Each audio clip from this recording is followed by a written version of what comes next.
السلام علیکم د پښتو ډیجیټل مینوالو سلامونه او نیکی هیلې مې ومنئ. په نینې دغه ویډیو کې تاسو سره موږ خبرې اترې کوو چې کوم د تورخم بارډر باندې د غیب حواله سره او د غینه علاوه چې کوم افغان کډوالو ته وخت ورکړل شوی دی د 21 مارچ پورې چې په دغه موده کې تاسو خپل وطن افغانستان ته واپس شئ او د 1 اپریل یا د 2 اپریل لمه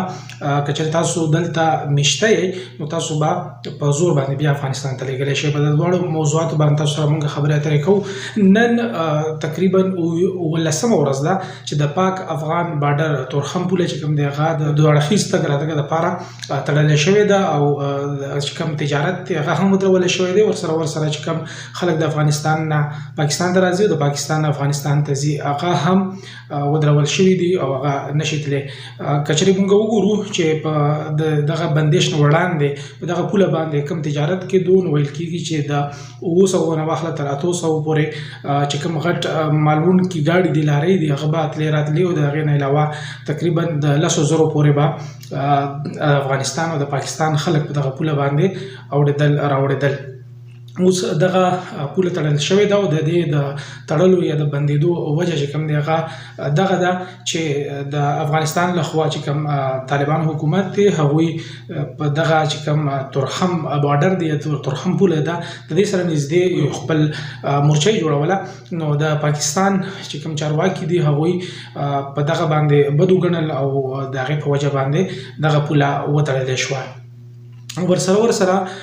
دا هم دا چې د دې د کولاویدو دپاره څه ګامونه پورته کېږي یا څه عملي اقدامات اوچت شوي دي که نه دي اوچت شوي په هغې باندې به هم تاسو سره خبره اتره کوو. خو اول به دا خبره وکړو چې پاکستان ولې بد وګڼل چې دلته دغه کومه څوکۍ یا کومه دغه مورچه جوړېږي او دا دې بنده کړې شي. دغه انټرنیشنل یو قانون دی چې کله په بارډر باندې څه کار کېږي یا څه وداني جوړول کېږي نو د دویم چې کوم ملک دی ګاونډي هغه به ځان سره په دغه کې اخیستل کېږي. په خبرو اترو کې به ورته ویل کېږي چې موږ دلته دغه شان وداني جوړو څوکۍ جوړو یا چک پوینټ جوړو څه هم جوړو نو چې کله ورته دغه بل ملک اجازه ورکړي نو هغې نه بعد به هغه جوړېږي. که چېرې دغه کار پاکستان کولی او دلته یې خپله چوکۍ جوړولې نو د افغانستان نه به یې خامخا پوښتنه کولی ځکه چې دغه یو قانون دی او د دغه قانون لاندې د دواړو ملکونو چې کوم تعلقات دي هغه روان وي او مخ په وړاندې ځي. که تجارت ته وکتلی شي د هغې نه علاوه کوم خلک ځي راځي د هغې ته وکتلی شي نو د دواړو ملکونو په خوښه باندې دغه یو قانون یوه لار جوړه شوې وي او په هغې باندې سره تګ راتګ کوي. خو کله چې د افغان حکومت طالبانو په تورخم پوله باندې د هغې سره نږدې د خپلې څوکۍ جوړولو هڅه وکړه نو پاکستان په هغې باندې بند کړه او ورسره وروستو بیا د دوی ترمنځ جړپونه هم وشول او په کوم کې چې کسان هم جوبل شوي دي. پاکستان له دې خبرې پخلی نه دی کړی او نه په میډیا باندې څه داسې بیان جاري کړی دی چې افغان طالبانو لخوا څومره زیان هغوی ته اوښتی دی او دې نه علاوه پاکستان چې کوم فوجیان دي هغوی ته هم زیان اوښتی دی. کسان چې کوم دي یا څه د اف سی والا هغه زخمي شوي هم دي. 19 ورځې وروسته چې کوم دی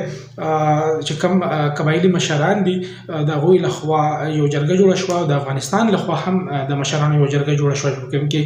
تجاران هم شامل وو او هغوی په منځ کې خبرې اترې وکړې. پاکستان ورته خپل دغه موقف وړاندې کړو چې کوم دلته دوی دغه څوکۍ جوړوي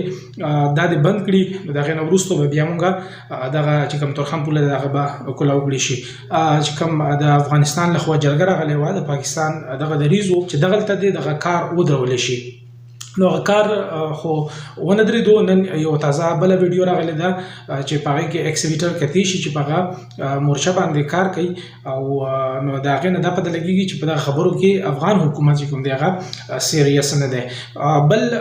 د افغانستان او د پاکستان ترمنځ چې کوم تعلقات دي د هغې کوم انویت دی هغه ته که وکتلی شي نو هغه هم دومره ځکه نه دی چې د اسلام آباد او د کابل ترمنځ نیغ په نیغه باندې په حکومتي سطح باندې څه خبرې اترې نه دي شوي بلکې چې کوم مقامي سطح باندې قبایلي مشران دي د هغوی او د افغانستان چې کوم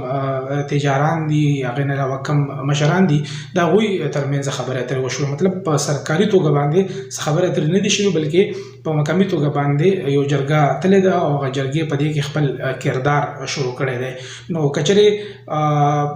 طالبانو حکومت د دې خبرې نه وروسته شي چې کوم دوی هلته وداني جوړوي یا مورچه یا څه هم جوړوي، که ووایي چې موږ دا نه جوړو نو بیا دغه تورخم بارډر چې کوم دی هغه کولاوېدلی شي. دا هم درته وایم چې په دغه پوله باندې روزانه 3 میلیونه ډالره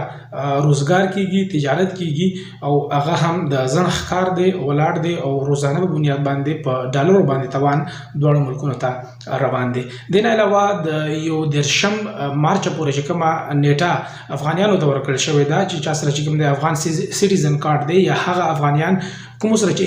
هیڅ کاغذونه نشته ده، نو هغوی هم چې کوم دی هغوی ته دا ویل شوي دي چې تاسو به دغه پاکستان پرېږدئ او خپل وطن افغانستان ته به ځئ. ولې دغه فیصله په داسې وخت کې وکړل شوه؟ یو خو د افغانستان او د پاکستان ترمنځ چې کوم اړیکې دي هغه ښې نه دي، ځکه چې پاکستان دغه تور په افغان حکومت باندې لګوي چې ټي ټي پي یا تحریک طالبان پاکستان ته په افغانستان کې ځای ورکړل شوی دی او د هغې ځای نه راځي دلته په پاکستان کې حملې کوي او دلته چې کوم دی خلک په نښه کوي.